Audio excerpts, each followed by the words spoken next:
wabarakatuh. Waalaikumsalam warahmatullahi wabarakatuh. Terima kasih mengawali kegiatan kita.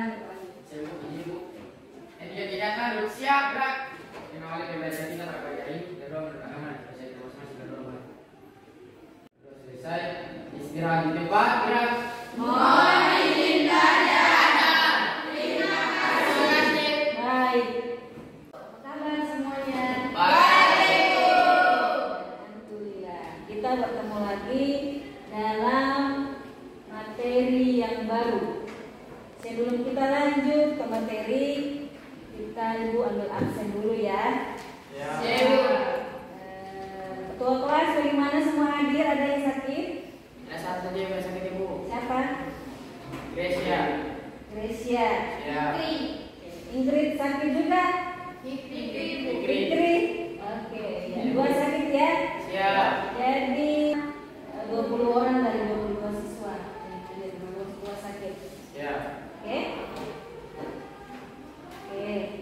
Ini produksi pakan. Tujuan pembelajaran teknik produksi pakan yaitu dapat mengidentifikasikan jenis-jenis pakan, mengetahui kandungan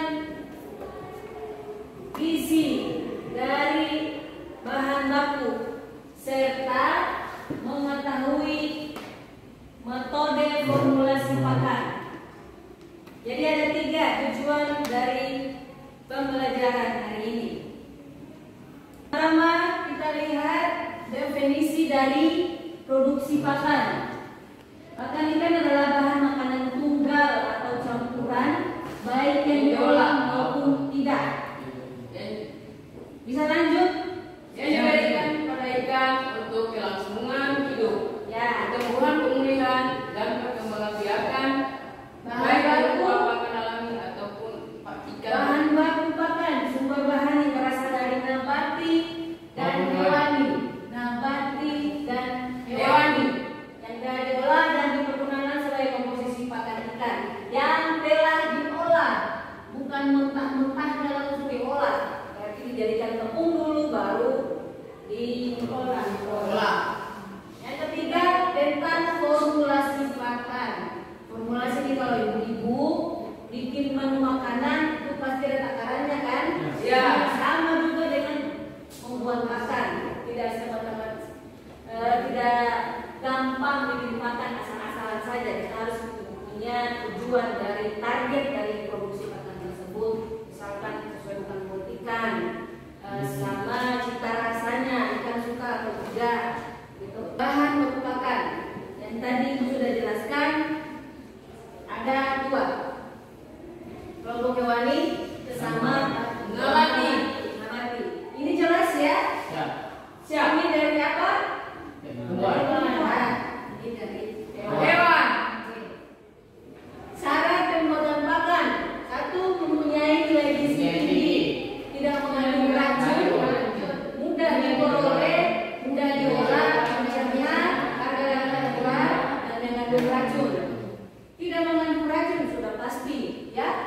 Siapa yang mau buat ikan mati sebelum dikembang? Tidak ada ya. Ya, pasti udah diperoleh. Bahan baku yang dipergunakan juga jangan asal-asalan. Mau bikin formulasi dari bahan dedak, tepung dedak, sementara dedaknya kita cari susah, harus ke guru, ke unit. Yang mungkin tidak ada sawah ya, jadi dedaknya agak susah. Jadi cari yang mudah diperoleh, terus mudah diolah. Bahan baku alternatif dan cara pengolahannya. Ada teknik fermentasi. 10 kg bahan tonggok, sawi, dedak, dan lain-lain dimasukkan ke dalam ember, kemudian tambah 580 gram campuran mineral dan diaduk. Coba dibaca ini.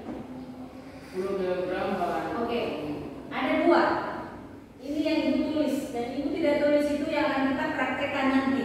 Ya. Apa bahannya? Kunyit, garam,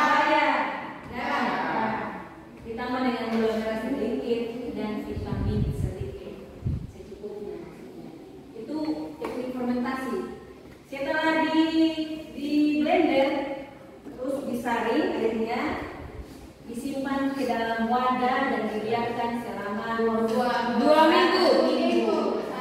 Itu untuk teknik fermentasi.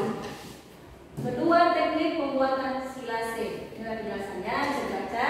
Teknik pengolahan tepung darah, sama ini juga ada, ini juga ada.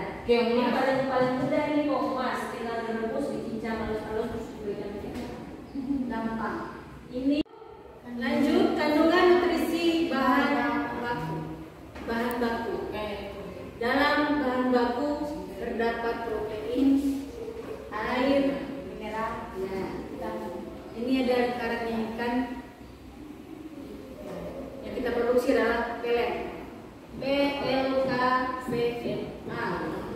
Ingat, protein, lemak, karbohidrat, vitamin, mineral, air. Hewani, tepung ikan, tepung kepala udang, tepung bekicot. Itu proteinnya tinggi. Nabati ada ini, lemak, minyak nabati, minyak ikan, karbohidrat ini dan lain-lain. Itu kandungan nutrisi di dalam bahan baku. Tuliskan di sini 1, 2, 3, 4, 5. Kandungan nutrisi ada semua di sini. Nah, dari kandungan nutrisi ini Ibu akan memberikan tugas untuk individu. Tugas kandungan nutrisi bahan baku hewani dan nabati. Yang ada di tabel ini kan campuran, itu tidak bisa-bisa. Nah, cuman ada 5 saja itemnya. Kalian tugasnya menambahkan dan memisahkan mana hewani, mana nabati. Oke, kan ya? Itu untuk tugas individu. Karena kita punya tugas kelompok juga. Lanjut, hal yang perlu diperhatikan dalam formulasi pakan. Yang pertama itu kebiasaan makan ikan. Ikan biasa makan yang mana? Jangan sampai dia sukanya ikan bakar baru kamu kasih ikan asam. Nah, itu bisa ya? Siap. Kebiasaan makan ikan. Kebutuhan nutrisi dari ikan. Kalau mau ikannya gemuk, kasih nutrisi yang banyak. Tipe makan yang digunakan, tipe pakan yang digunakan, pakan yang halus, yang tipis, bulat, kecil. Nah, itu. Ada lagi ketersediaan bahan baku, kemampuan ikan memanfaatkan pakan sama air gas. Metode formulasi pakan ada 4. Metode persamaan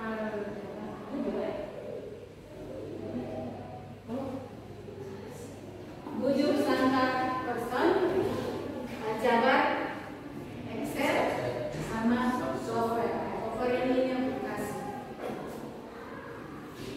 Yang akan kita pelajari hari ini itu bujur sangka person. Ibu akan memberikan contoh. Contoh 1.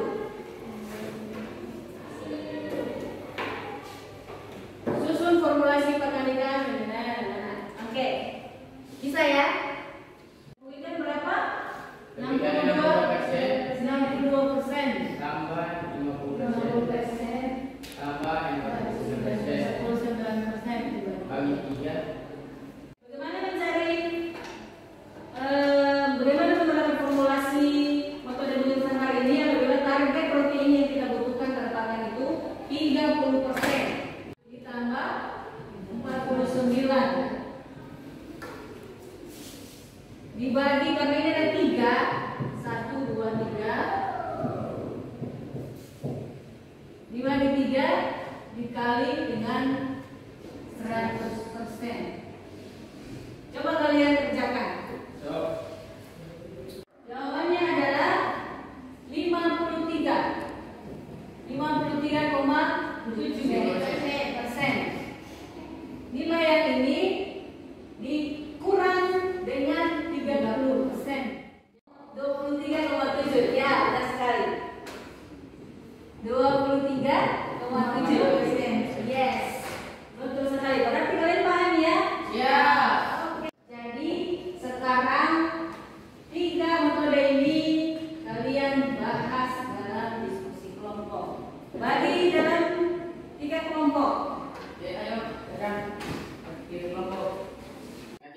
kebenaran yang diajarkan kita Bapak ini kedua menurut agama kita masuk ke Robert.